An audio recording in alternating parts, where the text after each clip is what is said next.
ya estamos como en la hora de almuerzo, así que el título era un poco pensando en qué iba a ser a esta hora, así que me imagino que le va a dar hambre. Bueno, como decía Beto, yo soy la directora web de la Universidad Católica.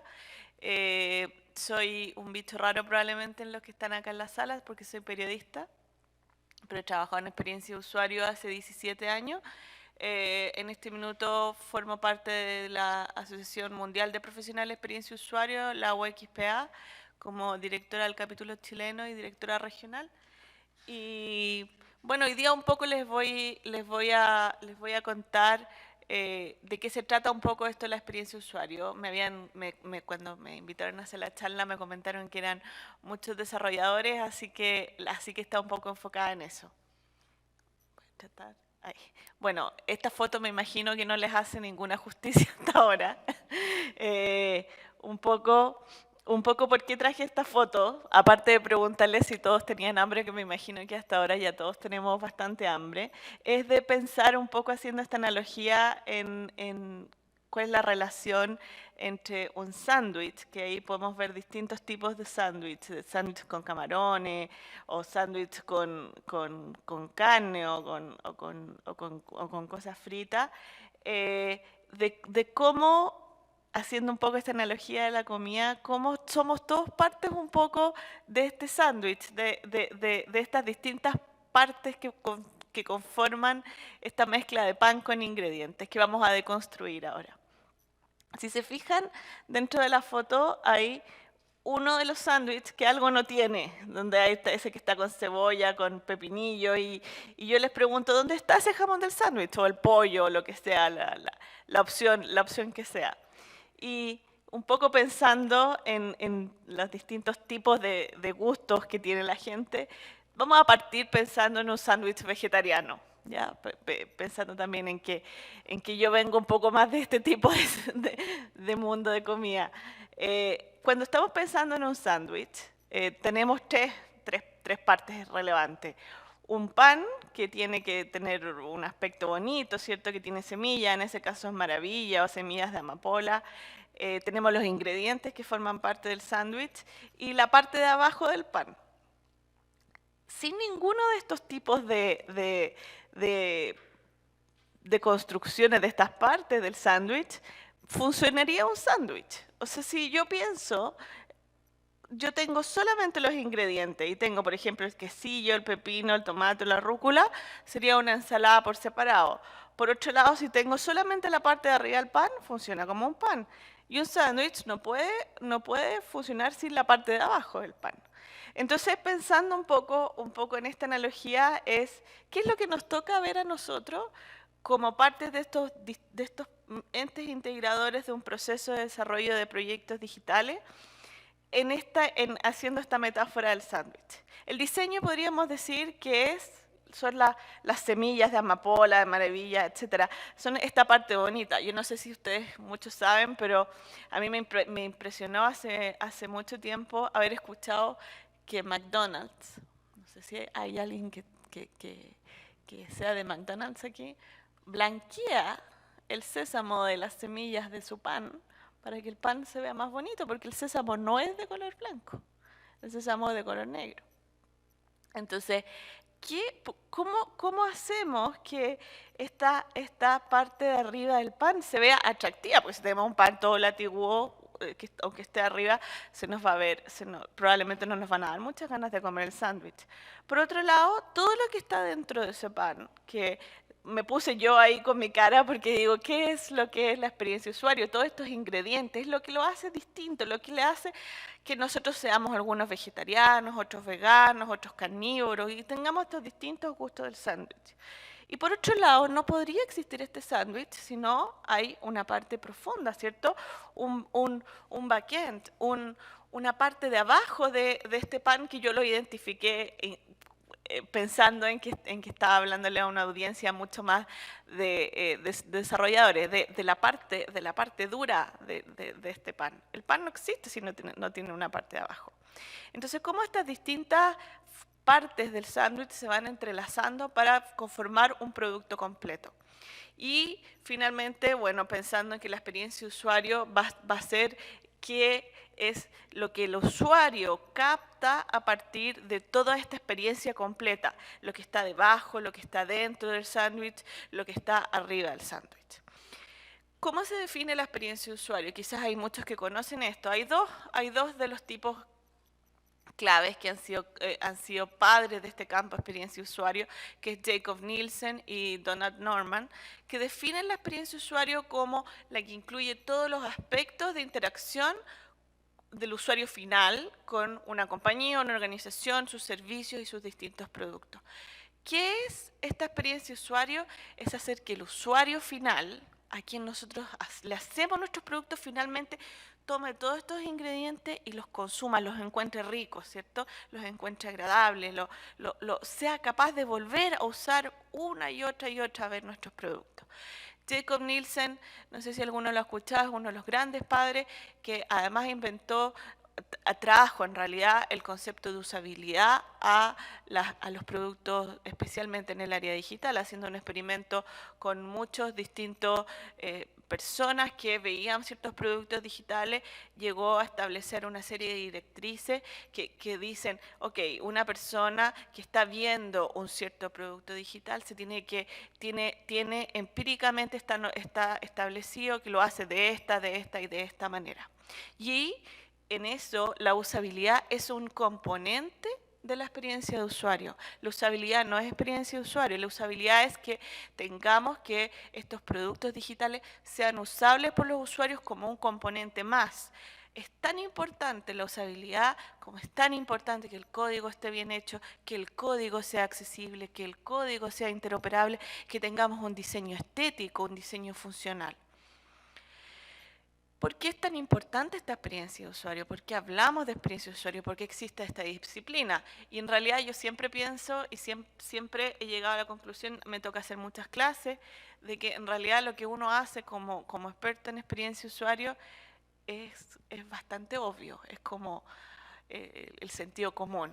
De hecho, tuve una jefa anteriormente que me decía, Claudia, el sentido común es el menos común de todos los sentidos. Pero en realidad lo que uno hace cuando está haciendo experiencia de usuario es básicamente poder apelar al sentido común. Lo obvio, porque sin una buena experiencia de usuario, el usuario no usa el producto, el servicio. Si un usuario entra a una web y la web se cae, el usuario probablemente no va a volver. Y porque si el producto o servicio no existe o el usuario no vuelve, se acaba, ¿cierto? O sea, si el usuario no lo usa, el producto no existe.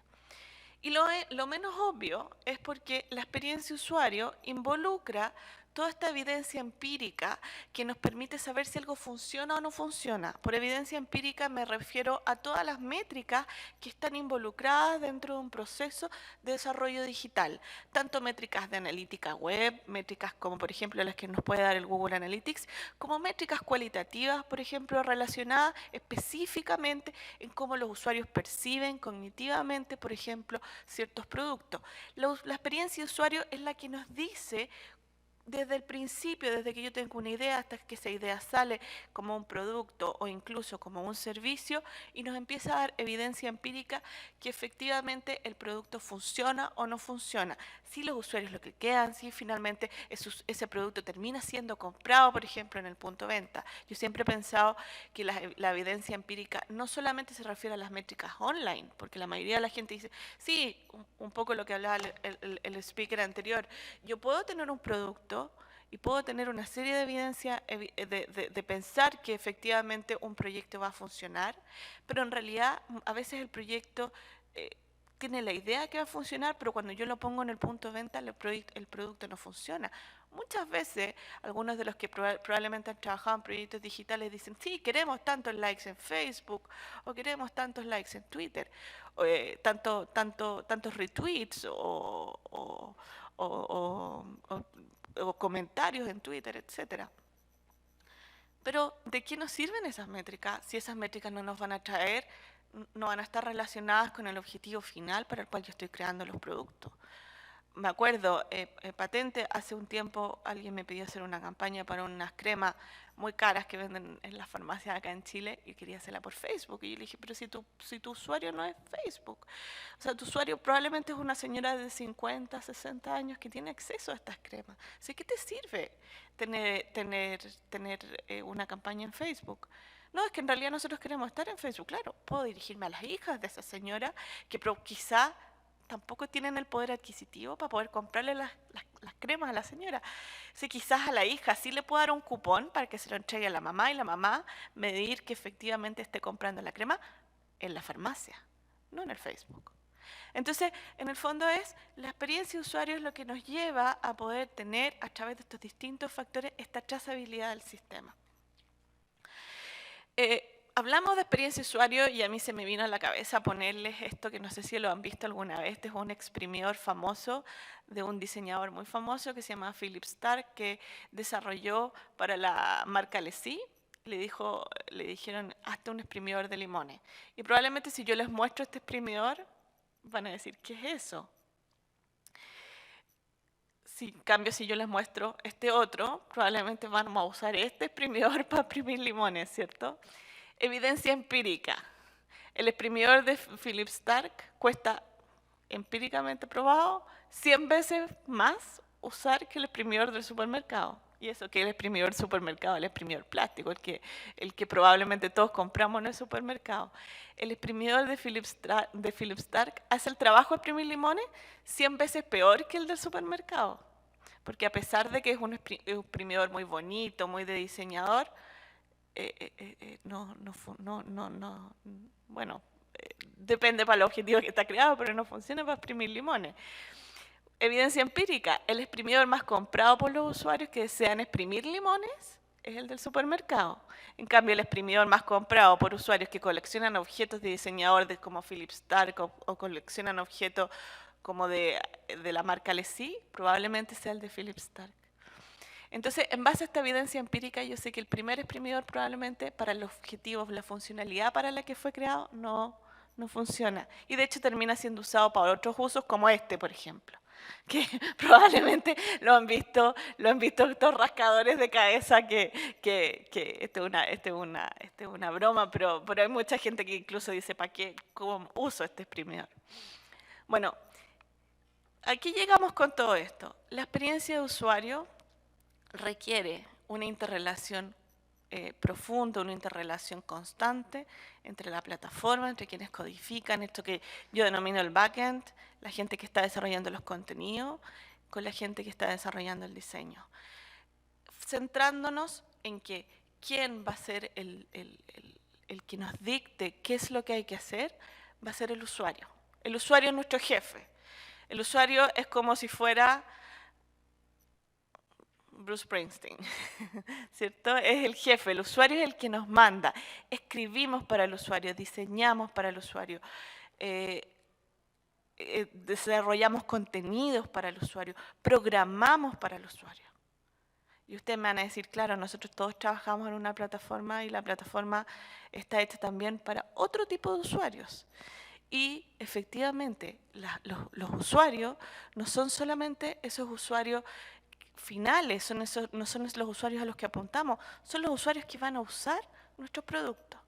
¿Y cómo los conocemos? Como un poco lo que hablaba el speaker anterior, ¿cómo los conocemos? ¿Cómo los investigamos? ¿Cómo los profundizamos? Tenemos que saber quiénes son estos usuarios, qué quieren estos usuarios, qué no quieren, qué buscan estos usuarios, qué no buscan, cuál es la relación de estos usuarios con la tecnología, ahí no se alcanza a ver, pero cuál es la relación de los usuarios con el producto y con el servicio. ¿Y cómo se hace eso? Personificando usuarios.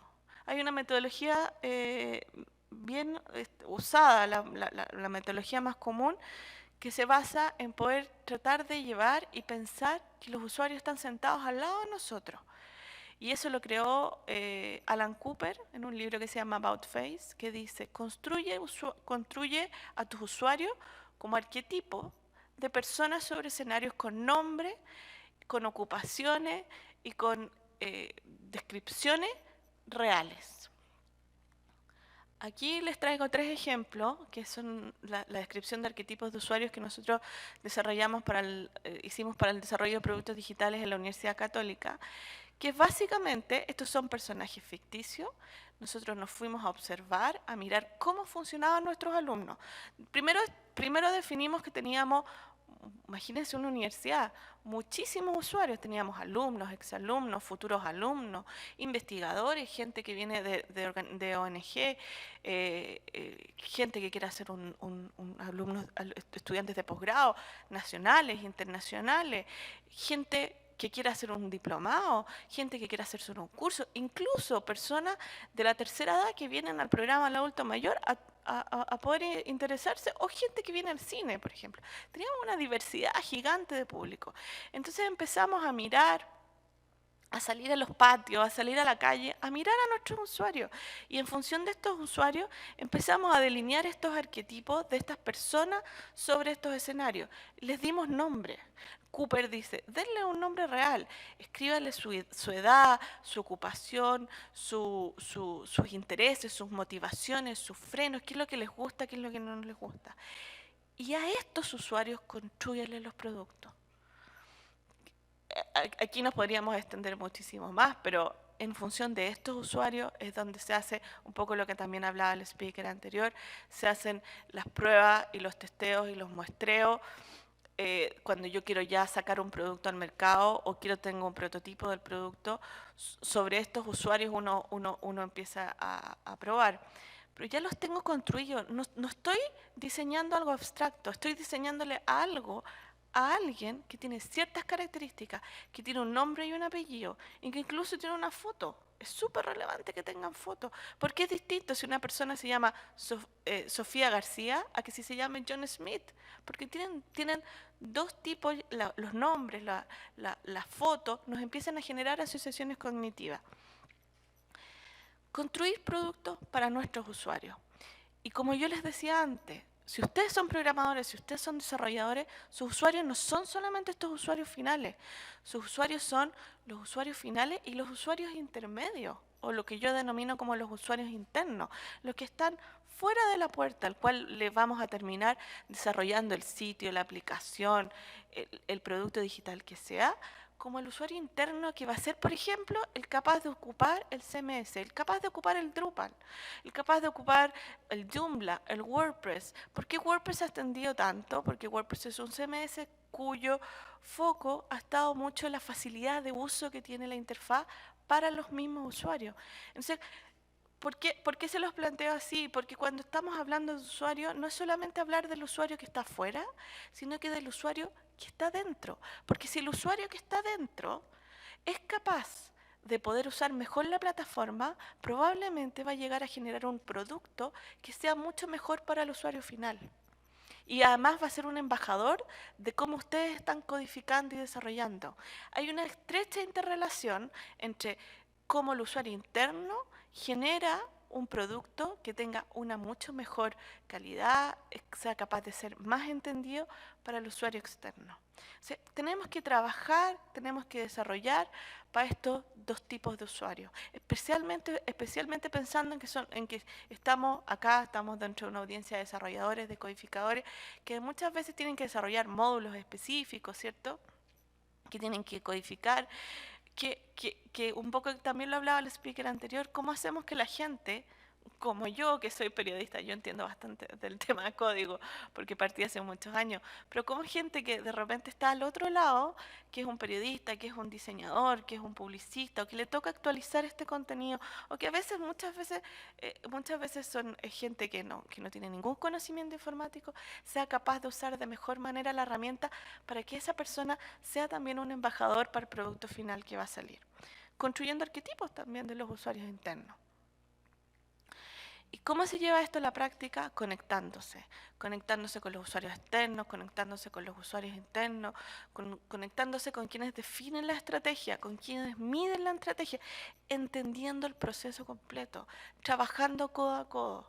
Ya, si yo soy capaz de entender cómo funciona el otro, soy capaz de entender cómo funciona el proceso completo y trabajar más en equipo. Yo sé que esto es súper utópico. Uno dice que yo yo trabajo aquí, el otro trabaja al lado, el otro trabaja más allá, pero trabajando en equipo está totalmente probado que los productos salen mejor, lo que no significa que uno se transforme en experto de lo que le hace el otro, pero teniendo un poquito de conocimiento de lo que hace el otro probablemente y de quién es el otro, voy a poder desarrollar un mejor producto. Es un poco lo que en IDEO partieron un poco con este concepto de generar personas con personalidades con forma de T y no de I. La mayoría de nosotros, y me incluyo, somos I. Es decir, tenemos un conocimiento profundo en un área. Yo tengo un conocimiento profundo en el área de contenidos digitales, pero ¿qué es lo que pasa? Porque se me ocurrió meterme en este mundo de la experiencia de usuario, he tenido que empezar a ampliar mis conocimientos hacia el área de tecnología, hacia el área del diseño, hacia el área de la etnografía para el estudio de usuario, hacia el área de la estadística para la medición analítica, hacia el área de los sistemas de información, porque ahora me toca matar un proyecto creando un sistema de información, catalogación de contenido, el área de bibliotecología, etcétera. ¿Qué es lo que dice la gente de IDEO? Trabaja con gente que tenga personalidad en forma de T, con un conocimiento profundo en un área, pero conocimiento amplio en todas las otras áreas. Trabaja en equipos interdisciplinarios, colaborar con el conocimiento, empoderando el conocimiento de los demás, aprendiendo de los otros. Todos los días podemos aprender, teniendo la humildad suficiente también para aprender. Y así se van a lograr los mejores resultados. De hecho, la persona de IDEO, el CEO de IDEO, que es Tim Brown, dice que, de hecho, contratar gente en forma de T, con personalidad en forma de T, es mucho más complejo que contratar gente con personalidades que tengan un conocimiento específico en un área. Porque la gente con forma de T probablemente va a tener habilidades, no solo conocimiento, conocimiento y habilidades. Y es muy difícil todavía medir las habilidades, sobre todo en países latinoamericanos donde nosotros no estamos muy acostumbrados a trabajar en torno a las habilidades. Muchas veces se nos exige que trabajemos con un conocimiento y se nos exige los currículos muy enfocados en conocimiento puro y duro y científico. No, las habilidades los empoderan y los empoderan para poder trabajar mucho mejor en equipo. Y eso, un poco lo que veíamos en la diapositiva anterior, yo no se los alcancé a mostrar, pero si se fijan ahí tenemos una serie de cables que son cables de teléfono son de distintos colores. ¿Y por qué traigo esto? Me tocó estar este año en Sudáfrica. En África hay una tribu que es la tribu de los Masái. Ellos generan una serie de artesanía con los cables de teléfono. ¿Y por qué? ¿Qué tiene que ver eso? Son tribus pobres, son tribus cuyo foco y cuyo trabajo diariamente es vender artesanía. La gente que instala los cables de teléfono en África, instala cables de teléfono de colores. ¿Por qué? Porque saben que cuando esos cables de teléfono terminen de ser usados, van a ser transformados en artesanía como esta, para que las tribus las puedan vender a los turistas y a la misma gente de la tribu y los puedan usar, por ejemplo, como platos y tienen una serie de artesanía al respecto. ¿Qué significa eso? Que se instalan cables de colores para que otra persona termine usándolos de otra manera. Entiendan el proceso, no solamente el procedimiento. Entienden cómo el resto va a permitir generar una cultura colaborativa. Entender el proceso, ir mucho más allá del conocimiento puro, les permite generar productos como este, tan bonitos como este. Y esto, en mi caso, en mi experiencia, está potenciado por una manera de trabajar que es el famoso método ágil. ¿Qué significa el método ágil? Que está súper de moda, no sé si lo han escuchado, pero que trabajamos en torno a objetivos concretos y objetivos pequeñitos, con equipos interdisciplinarios, que todos trabajamos juntos, programadores, diseñadores, contenidos, jefes de producto, estrategia, analista métrica. Nuevamente les digo, suena súper utópico, pero es una muy buena manera de poder trabajar de manera incremental y de manera iterativa. Ya no tenemos estos monstruos en que trabajamos separados, en que tenemos documentación con todo, sino que lo que hacemos es poder trabajar de manera conjunta, de manera interdisciplinaria, aprendiendo del otro, colaborando con el otro, incluso con el usuario metido en la mesa de trabajo. Que lo que llegamos es a un producto mínimo viable que supla las necesidades de la compañía, de la organización, y a su vez que supla las necesidades de los usuarios. ¿Cómo se llama esto en términos de usabilidad, de experiencia, perdón, de experiencia de usuario, no usabilidad, de experiencia de usuario? Se llama una metodología que inventó Jeff Gothelf, que es el que sale ahí en la foto, y que se llama, un poco lo también que lo hablaba el speaker anterior, el Lean UX. Trabajando con un método ágil, trabajando con la gente en la misma mesa, trabajando colaborativamente, trabajando iterativamente, teniendo al usuario en la mesa de trabajo, lo que logramos es poder desarrollar, testear y formular productos que estén hechos, enfocados para el usuario. Ustedes que son desarrolladores, siéntense con quienes van a ocupar, los que son desarrolladores, siéntense con quienes van a ocupar sus plataformas. Vean cómo esa persona va a ocupar esa plataforma y cómo quizás lo que ustedes están codificando y desarrollando como módulo puede hacer que el trabajo de esa persona tenga más sentido. Sáquelos, no es solamente sacar el requerimiento.